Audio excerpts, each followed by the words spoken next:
Hello everyone. कैसे हो आप सब। मैं आशा करती हूँ कि आप सब लोग ठीक होंगे। तो आज मैं आप सब लोगों के साथ गद्य के उद्देश्य, पद्य के उद्देश्य और व्याकरण के उद्देश्य डिस्कस करने वाली हूँ। जैसे कि हमें पता है, हम हिंदी का लेसन प्लान जब बनाते हैं तो हमें अपने लेसन प्लान को शुरू करने से पहले गद्य, पद्य और व्याकरण के उद्देश्य लिखने होते हैं।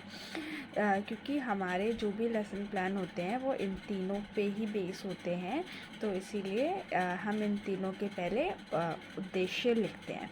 तो सबसे पहले जो मैंने पहला पॉइंट लिखा है, भाषा के प्रति अभिरुचि जागृत होगी, यानी कि बच्चों का भाषा के प्रति जो है उनका इंटरेस्ट बढ़ेगा। जैसे कि हम देखते हैं बच्चों का धीरे धीरे अपनी मातृभाषा के प्रति जो उनका जो रुचि है वो कम होती जा रही है, तो इसके द्वारा जो है बच्चों के अंदर भाषा की रुचि बढ़ेगी।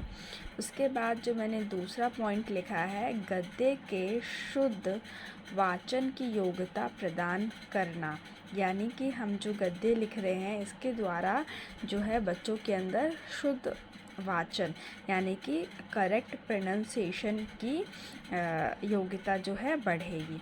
उसके बाद जो है मैंने तीसरा लिखा है, गद्य लेखकों और गद्य लेखन की शैली, मुहावरे, लोककृतियाँ, सूक्ति आदि के बारे में जानकारी के साथ साथ लेखन में उसके प्रयोग की क्षमता प्रदान करना। यानी कि बच्चों को क्या है, गद्य लेखन की शैली का पता चलेगा, मुहावरों का पता चलेगा, लोक कृतियों का, सूक्ति, इन सब चीज़ों की जो है जानकारी बच्चों को मिलेगी। उसके बाद जो मेरा चौथा पॉइंट है उसमें मैंने लिखा है, लेखक के भाव विचार को समझ उसके गुण दोष का विवेचन कर, दोषों को स्वीकार कर अपनी कल्पना बुद्धि को विकसित कर रचनात्मक शक्ति का विकास होगा। यानी कि हम क्या देखते हैं कि गद्य के द्वारा जो है बच्चों के अंदर लेखक के भाव विचार, यानी कि कवि जो है वो क्या कहना चाहते हैं उसके बारे में उन्हें पता चलेगा, वो उनके गुण दोषों को समझ पाएंगे और अपनी बुद्धि का विकास जो है कर पाएंगे। उसके बाद मैंने पांचवा पॉइंट लिखा है, परस्पर संवाद करने से भाषण देने, पत्र लिखने की कौशलता हासिल कर सामाजिक जीवन में अपना प्रभाव डालने में समर्थ बन पाएंगे। यानी कि हम क्या देखते हैं, हम ये जो भी गद्य पढ़ रहे हैं इसके द्वारा बच्चों के अंदर भाषण देने, पत्र लिखने और सामाजिक जीवन में अपना प्रभाव डालने की क्षमता का विकास हो पाएगा। उसके बाद हम छठा पॉइंट देखते हैं, जहाँ पे मैंने लिखा है, छात्रों में एक आदर्श जीवन के प्रति जागरूकता उत्पन्न करना। यानी कि हम गद्य के द्वारा बच्चों में जो है एक आदर्श जीवन के प्रति जागरूकता उत्पन्न कर सकते हैं। उसके बाद मैंने सातवां पॉइंट लिखा है, छात्रों की मानसिकता, तार्किक और बौद्धिक शक्ति का विकास होगा। यानी कि इसके द्वारा बच्चों की मानसिक शक्ति का विकास होगा, बौद्धिक विकास होगा। और आठवां पॉइंट जो लिखा है इसे मैंने लिखा है, छात्रों को यथार्थ एवं स्वाभाविक जीवन का बोध करना। यानी कि बच्चों को गद्य के द्वारा जो है यथार्थ और स्वाभाविक जीवन के बारे में भी पता चल पाएगा। अब हम अगले पॉइंट में देखते हैं, जहाँ पे मैंने पद्य के उद्देश्य लिखे हैं। तो पद्य के उद्देश्य मैंने 8 पॉइंट लिखे हैं। हम देखते हैं कि कौन कौन से पॉइंट आएंगे इसके अंदर। तो मैंने पहला पॉइंट लिखा है, छात्रों की कविता में रुचि उत्पन्न करना। यानी कि जो भी हम कविता लिखेंगे उससे क्या है, छात्रों के अंदर कविता को पढ़ने की रुचि जागृत होगी। उसके बाद सेकंड पॉइंट लिखा है, उसमें गति, लय, भाव युक्त वाचन की योग्यता विकसित करना। यानी कि बच्चों के अंदर एक उचित गति, लय, भाव युक्त वाचन की योग्यता बच्चों के अंदर विकसित हो पाएगी। उसके बाद तीसरा पॉइंट लिखा है, छात्रों की कल्पना शक्ति का विकास कर उन्हें सृजन के क्षेत्र में लगाना। यानी कि जब बच्चे अधिक से अधिक कविताएं पढ़ेंगे तो उनके अंदर एक कल्पना शक्ति का विकास होगा और वो सृजन के क्षेत्र में आगे बढ़ पाएंगे। उसके बाद चौथा पॉइंट लिखा है, कविता के माध्यम से बच्चों का संसार से रचनात्मक संबंध स्थापित हो पाएगा।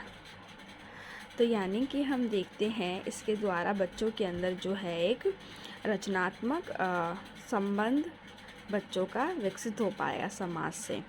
उसके बाद पांचवा पॉइंट लिखा है, उनमें सौंदर्यभूति की क्षमता उत्पन्न कर उन्हें रस, छंद, अलंकार का ज्ञान करना।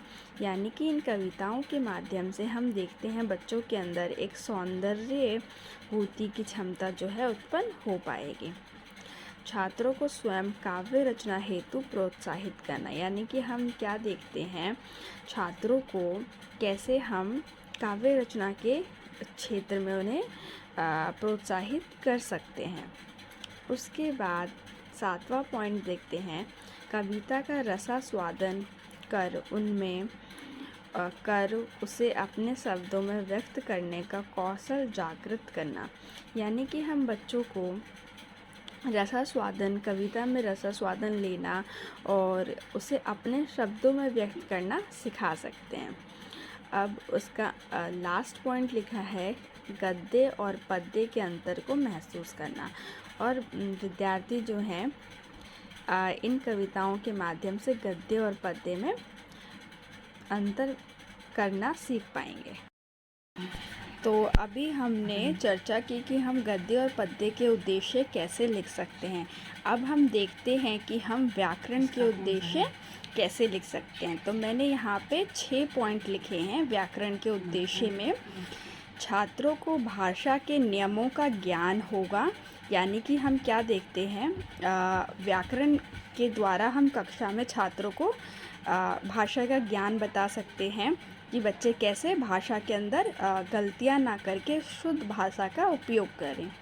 उसके बाद हम दूसरा पॉइंट देखते हैं, जहां मैंने लिखा है, छात्रों को भाषा का शुद्ध प्रयोग करना सिखाना।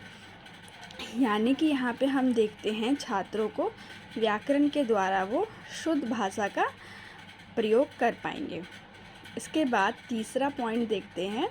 तीसरे पॉइंट पे मैंने लिखा है, उनमें भाषा के गुण दोष परखने की क्षमता उत्पन्न करना।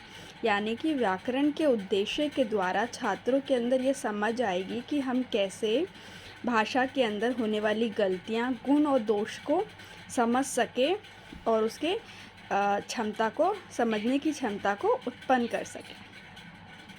उसके बाद हम चौथे पॉइंट पे जाते हैं, जहाँ पे हम देखते हैं छात्रों को हिंदी के व्याकरणिक रूप के वैज्ञानिक तत्व से परिचित करवाना।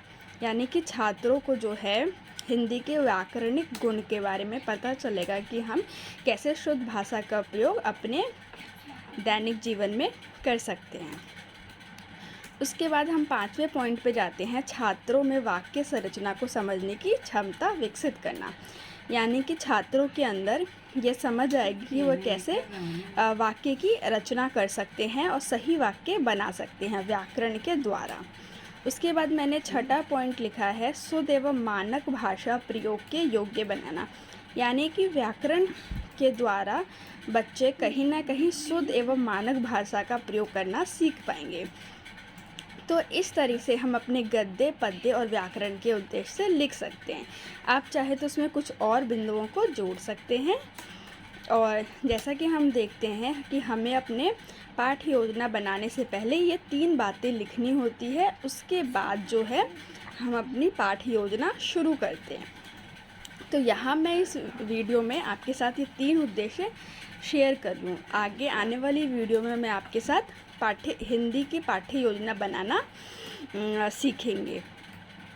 और इसके साथ ही मैं दूसरे सब्जेक्ट्स के भी पाठ्य योजना डालूँगी। और साथ ही मैं अपनी अगली वीडियो में इस पे चर्चा करूँगी कि कैसे हम पाठ्य योजना को कम दिनों में ख़त्म कर सकते हैं। यानी कि हम कैसे अपने लेसन प्लान को जल्दी से जल्दी बना सकते हैं और जल्दी बनाने के क्या टिप्स हैं, उन सारी बातों को मैं शेयर करूँगी।